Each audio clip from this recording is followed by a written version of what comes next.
What is going on, guys? Welcome back to another episode of Talking Halos. I'm your host today, Jared Timms, and I'm joined alongside my co-host, my partner in crime, Nate Green. Nate, how you doing?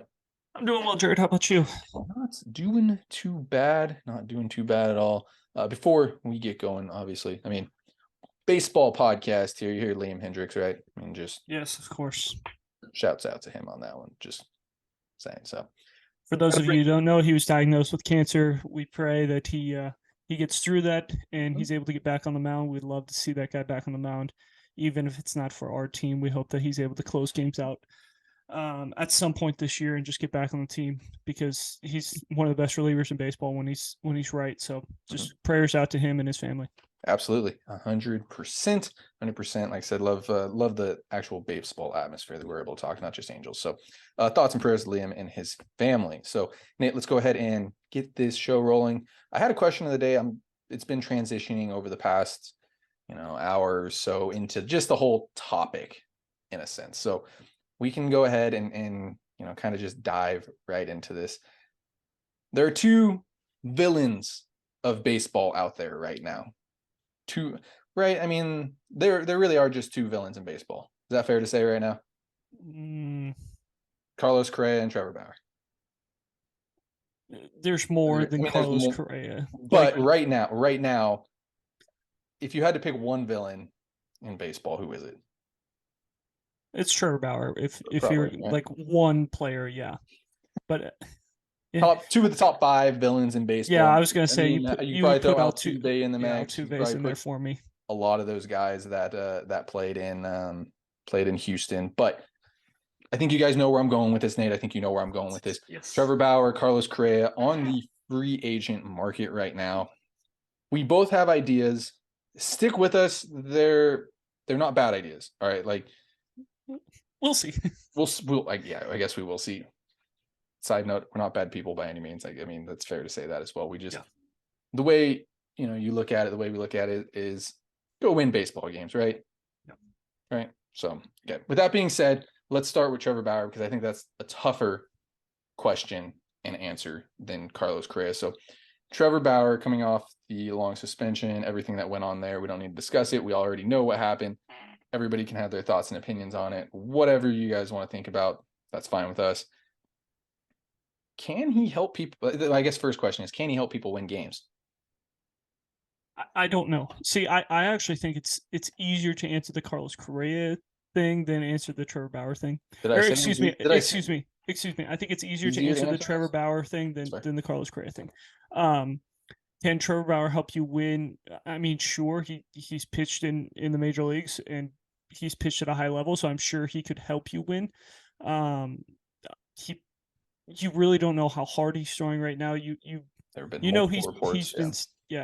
been staying in shape. He's been throwing, so you would expect him to be in the mid nines. Like I know I've seen him as high as like 95. I've also seen him as low as like 88, 91. So like it just really depends. But yeah, he can help you win baseball games. On the field. Yes. I get to throw that out there, by the way. On the field, he can help you win ball games. Now, off the field is our problem. I'm not touching him with a 10-foot pole, honestly, because just the amount of BS that he brings into the clubhouse. Like, sure, he could be a really good player, and you look at the Deshaun Watson situation, which again, not a great situation. Everyone expects him to come into Cleveland and just be one of the best quarterbacks in the NFL. He has come back in, and people are saying, is this guy even a starting quarterback? That's how bad he's been for the Cleveland Browns. So could it be one of those scenarios? It's not easy to take off an entire year from baseball, especially when, it's more than that. It's this point almost 2 years now. Yeah. But you're dealing with the legal aspects and things like that. And your mind is not on baseball. Like it's a little bit different than having a Tommy John surgery where your mind is focused on baseball and trying to get back to it, to be the best version of you possibly can be. When you're in the middle of the legal battles and things like that, like, yeah, you want to get back to playing baseball, but you're really focused on winning your legal battles before you get on to anything else. So I'm not touching him with a 10-foot pole. I really don't care that you could get him for the major league minimum. I don't care that he might be able to help us win games. I just don't want him. Like he's going to be a cancer in the clubhouse. He's going to be a cancer off the field. It's going to be an absolute PR nightmare. And you already know that the Angels have a lot of guys that don't love the media. Like Mike Trout doesn't love the media. Anthony Rendon is not a huge media guy. Sure. Shohei Ohtani, like he's Listen, always in the media, but like he would prefer to not have to answer questions every single day. And I would guarantee you that Mike Trout and Anthony Rendon and Shohei Ohtani do not want to have to step up to the microphone every day and be like, "Oh, what's it like being teammates with Trevor Bauer?" And having to answer like, "It's fine, I guess. Like we're winning, so that's fine." But no, these guys don't want to have to answer that question every single day, and it's just going to become too much for the team to handle, and it'll end up being more harmful than good, no matter how good he pitches. Even if he's pitching at like a Cy Young clip, he's just going to be so harmful to the team that it's just not really going to work. So I'm not touching him. I don't think it's that hard of a decision. There are certain guys that I like that have had the domestic abuse that I would look at just because the scenarios are a little bit different. Like I think every scenario is different, you know. Um, with it coming out the way it did, not really a guy I would talk to. There are some guys that have been like, you know, they were accused and it was like, oh, supposedly they hit their fiance, their girlfriend, whatever, wife, and then it comes out that it was a lie. And those people I'd be willing to talk to. This one didn't come out that it was a lie. It came out like that, there's you not know, enough evidence.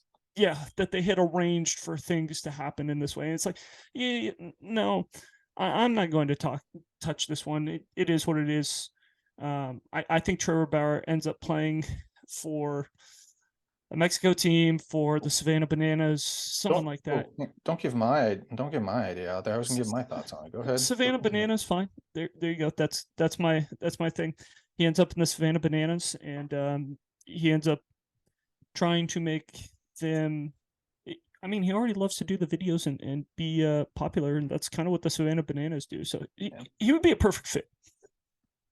I don't disagree with you there by any means. I think and Trevor Bauer, post 2020, he won the Cy Young that year, I think, right? Post 2020 Cy Young, we were on the same page there as well. I think it was like, don't please, don't do it, Angels. I think we were both on the same page there. I think we're still on the same page now with this.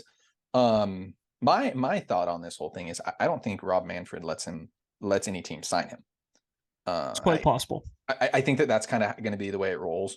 I think teams are going to want him for sure, just for the aspect of, former Cy Young award winner, and he brings media to the clubhouse, and for teams that don't get that very often, that could be something worthwhile. And you don't know what he is either. I mean, if he ends up being a Cy Young award pitcher again, which I don't think he will be, because I mean, shortened season was when he had that Cy Young, and we didn't think he was that good then. We still he was using the sticky stuff too at that point. And he was using the sticky stuff as well. Yes, but yeah, I agree. I don't think Manfred actually lets anybody sign him. I think that it was, I think everybody kind of pushed towards, oh, we'll let him do this. We're gonna take the suspension away, but on the download, nobody sign him, please. Like that's not the way it is. He's called out Manfred a lot of times, it feels like. I mean, and for Angels fans that don't remember, he also accused Mike Trout of using steroids. So there's that as well.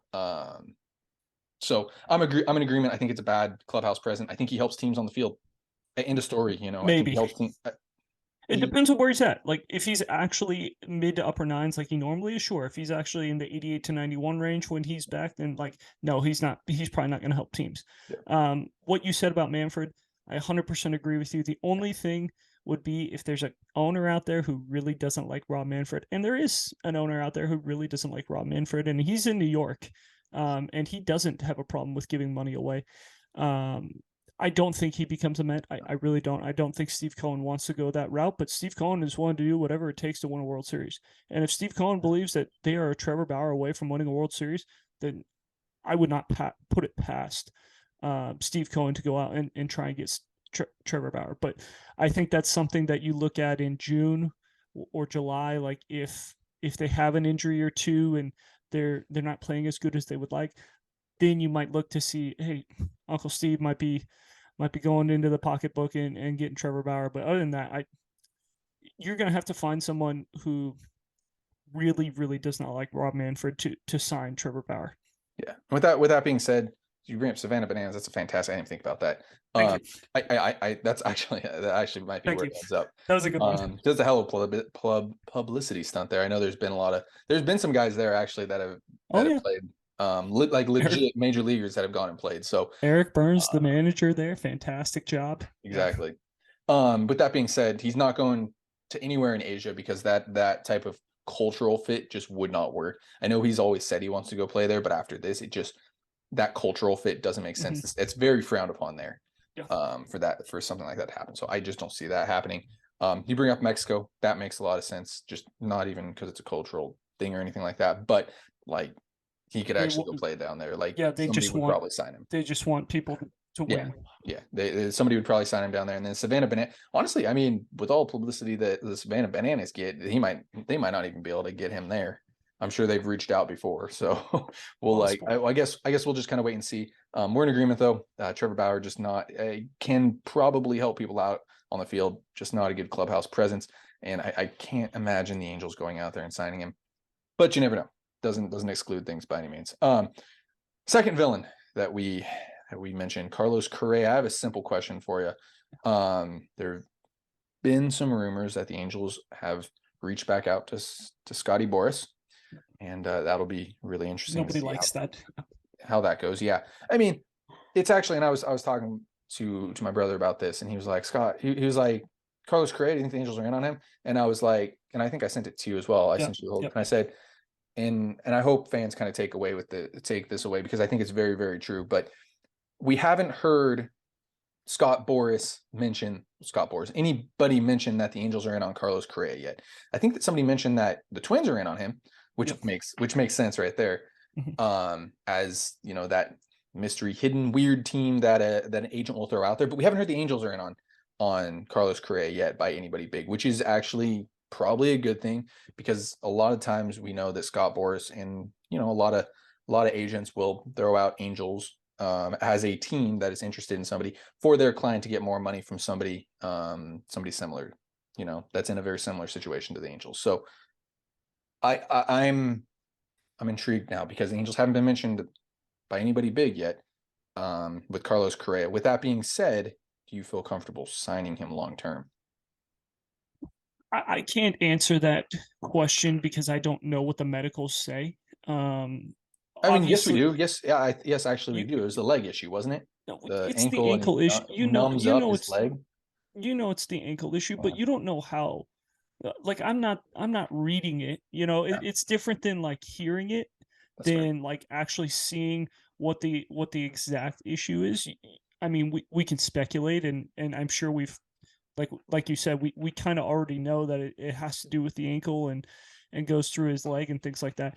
The one thing that's interesting to me that some people have brought up, not a lot of people have brought this up, the fact that the Twins were willing to give this guy a 10-year deal. They were rumored to have given him a 10-year offer. They were rumored to offer him multiple times. Sounds very Scott Boras like. But they have said that they were in on him. It's not. I don't think that's a Scott Boras thing. I think if Scott Boras was really trying to do that with other teams, he would have said the Yankees were in, or the Mets were in, or the Dodgers were in. Yes, but you know what I'm saying? Like he would have used a team that spends a lot of money typically. So I don't think that was a ploy from Scott Boras. But the interesting thing is, the Twins have had his medical records for an entire year. They had a physical with him before he signed his contract with him, and then they had him the entire year. He had an injury, and he was able to play, basically the whole year after that first injury. So if the Twins are willing to give him a giant offer like that, a team that traditionally does not offer big contracts to free agents, a team that traditionally does not give actually free agent contracts this big ever, it makes me wonder how big of an issue this really is. And is it something that teams are like, is it more of a, we want to get the money down because we want to be underneath the luxury tax? Or is it something that they've talked to their medical professionals and they said, this guy's only going to be able to play baseball for 8 years? And honestly, if that's the case, if he's really only able to play baseball for 8 years, he's going to retire and you're not going to have to pay him luxury tax anyway. So I'm really curious with what the medicals truly say. And like, yes, we've heard the Giants weren't 100%. We've heard the Mets weren't 100%, but the Twins seem to be 100% in on this guy, and they've had the guy for a year with his medicals. Unless something crazy has happened this offseason that we have not heard about,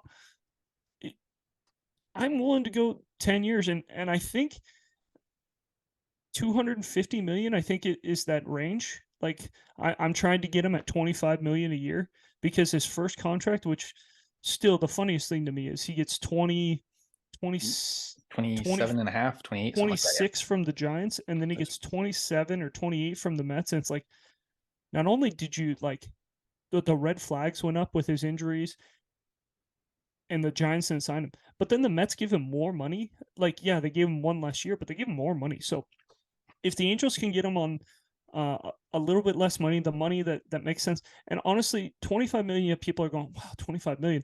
But when you think about it, 5, 6, 7 years from now, 25 million is going to be like, hey, that's good money for a guy who that would be less money than we were paying Albert Pujols. And Albert Pujols was the greatest player at his position, that probably the greatest player of his generation. So the fact that we could be giving him 25 and asking him to slide over to third when Rendon's gone, and moving Neto to short, Guzman to short, like, it gives the Angels a lot of options long term. But it just really depends on what the true medicals say. And I think you really have to have a guy in the medical field that you truly trust and say, tell me how long this guy's going to be able to play shortstop for. Tell me how long he's going to be able to be at his best. And if he's 28 years old. So if he's able to be at his best for 6 of the 10 years, that gives me a 6, It's worth it.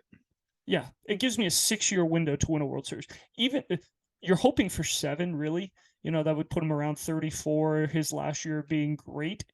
33, 34.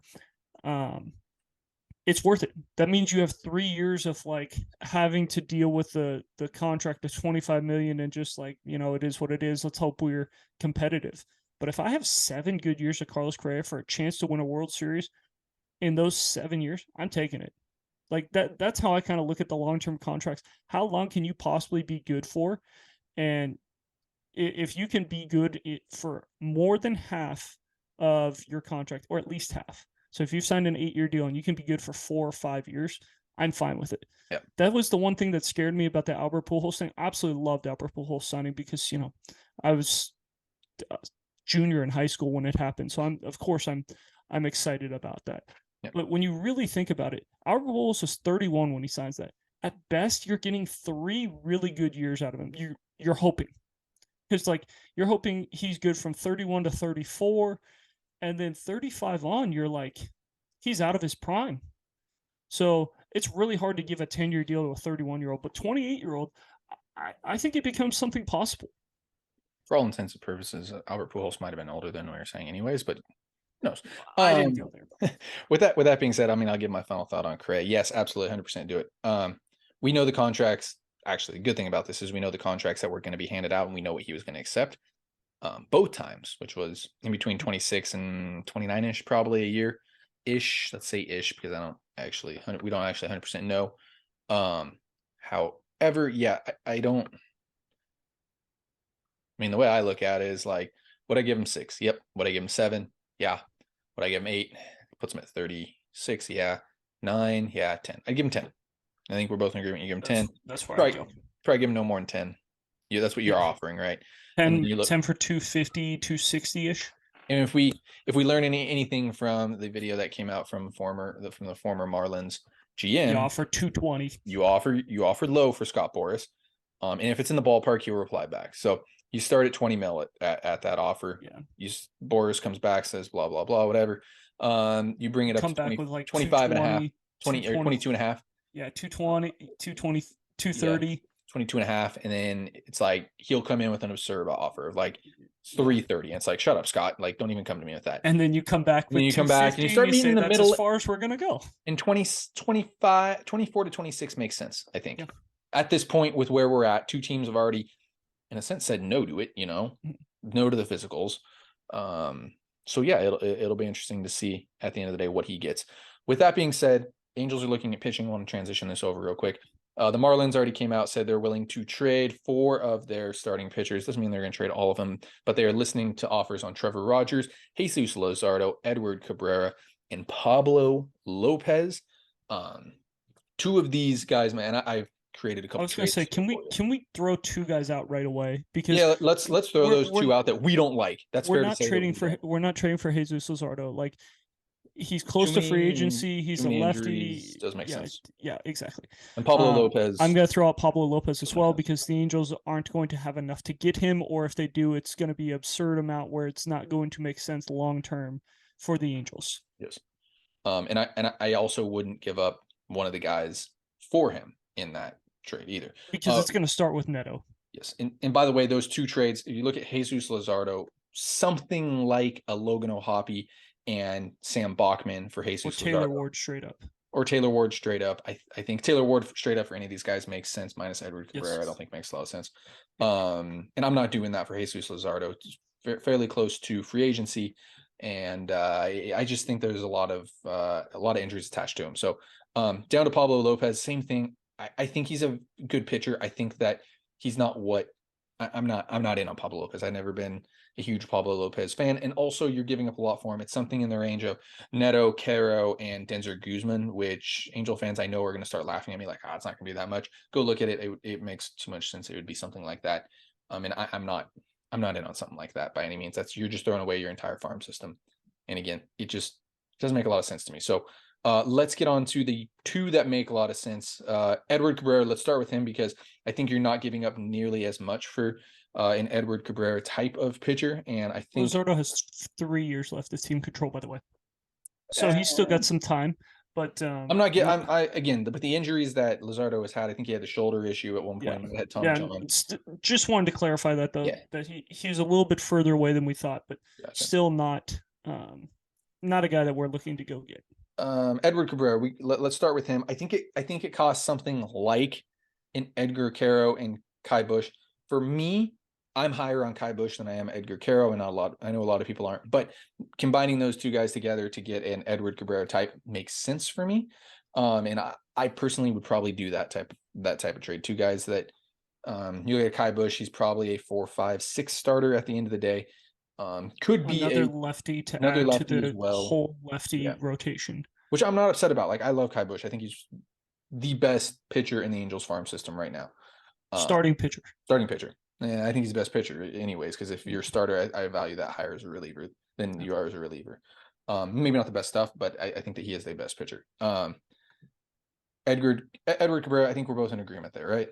He's legit. I like it. Upper 90s, touches 100. It sinks. He's got a good breaking ball. Like, he's got 4 pitches. It's fun, and we saw how good he could be last year. He came up. He's come up both the last 2 years, I believe. Last year is where he really, really performed well. Plenty of team control as well. Yes. So I love Edward Cabrera. He's actually my favorite of the Marlins pitchers, just because of the team control, because of the stuff, and because of what he was doing last year. I mean, he finished the year 14 starts, 6-4, 3.01 ERA, 71 2/3 innings pitched, 75 Ks. I know most of those numbers mean absolutely nothing, but the strikeouts in the innings pitched are nice. He pitched really, really well. I think he had 1 blow up, if I remember correctly. It was towards the end of his year. I think it was Washington. He had been one of the guys who had just gone out there and been really, really good, and then he only got through 3 2/3 against Washington. Washington was not swinging it that well. And then he had 1 bad outing against the Dodgers where he gave up 6 and 5 2/3. But other than that, he was pretty freaking good for them last year. So he's my favorite just because of stuff and everything. Yeah. I think that the Marlins want to be competitive. So personally, I don't think it's Caro that gets brought up. I don't even know if Kai Bush's name gets brought up. I think personally that the Marlins are asking for 3 guys. They're asking for medicals on 3 guys. You're asking for medicals on Taylor Ward to make sure that he's 100% healthy after the injury-riddled season he had where he was up and down with injuries. You're asking for background on Joe Adele. I think they want to know what he is, what he could be. Is there any injury history? Is there anything that there is a red flag on with Joe Adele? And then the last guy that they're going to ask about is Jared Walsh, in my opinion. Um, Team control with Jared Walsh. He's still got a couple years left. Could be a middle of the bat order.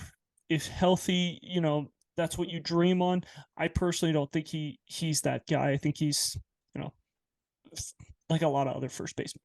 But I think the Marlins are dying for offense. They have not had a good offense in a long time. They're looking for guys who have played in the major leagues that have had success offensively. I think those are the three guys that, and Joe Adele hasn't had success offensively, but they can dream on the potential, things like that. So I think those are the three guys that this starts with.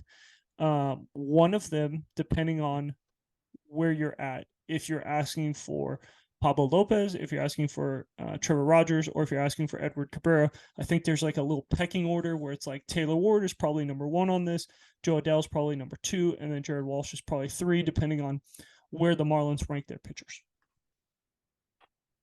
I'd trade all three of those guys for one of them. I would too, especially if the conversation starts with Jared Walsh. I'm saying, yep, Jared Walsh, and you're probably throwing in another prospect, but who cares at that point?